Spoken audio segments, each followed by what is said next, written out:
रहस्यमयी तीन जादुई राजकुमारियां। बहुत समय पहले की बात है। एक सुंदर लेकिन रहस्यमयी राज्य था जिसका नाम सूर्यलोक था। इस राज्य की समृद्धि और शांति की कहानियां दूर दूर तक फैली हुई थीं। यहाँ की तीन राजकुमारियां वैशाली, मीरा और अदिति सिर्फ सुंदरता में ही नहीं बल्कि अपनी जादुई शक्तियों में भी अद्वितीय थीं। वैशाली के पास जल जादू था, मीरा को वायु पर नियंत्रण था और अदिति अग्नि की मालकिन थी। लेकिन इन शक्तियों के पीछे एक गहरा रहस्य छिपा था जिसे कोई नहीं जानता था। राजा सूर्य प्रताप ने अपनी बेटियों को बचपन से ही जादू की शिक्षा दी थी। महल में एक गुप्त कक्ष था जिसे शाश्वत शक्ति कक्ष कहा जाता था।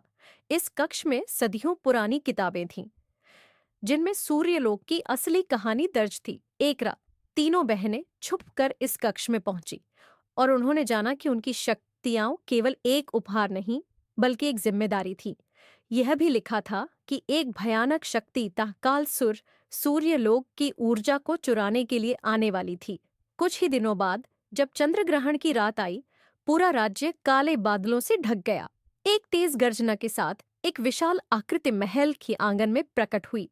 उसकी आंखों से अंधकार टपक रहा था और उसके हाथों में एक रहस्यमयी छड़ी थी। यह कालसुर था, एक प्राचीन दानव जो वर्षों से अंधकार में बंद था और अब मुक्त होकर राज्य को निगलने आया था।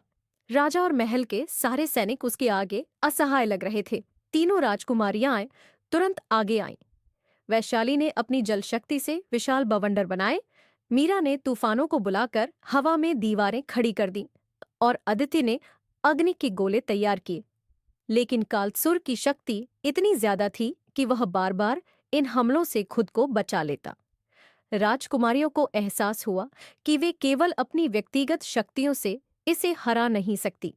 उन्होंने वह मंत्र याद किया जिसे उन्होंने पुस्तकालय में पढ़ा था, लेकिन मंत्र पूरा करने के लिए उन्हें शेष बलिदान देना पड़ता। तीनों बहनों ने एक दूसरे का हाथ पकड़ा और अपनी ऊर्जा को एक साथ मिलाना शुरू किया। जैसे ही मंत्र पूरा हुआ, एक दिव्य प्रकाश उनके चारों ओर फैल गया। इस प्रकाश ने एक विशाल शक्ति चक्र का रूप लिया जिसमें जल, वायु और अग्नि का संतुलन था। कालसुर ने उस शक्ति से बचने की बहुत कोशिश की, लेकिन वह असमर्थ था। अंततः उसकी शक्ति खत्म हो गई और वह धूल में बदल गया।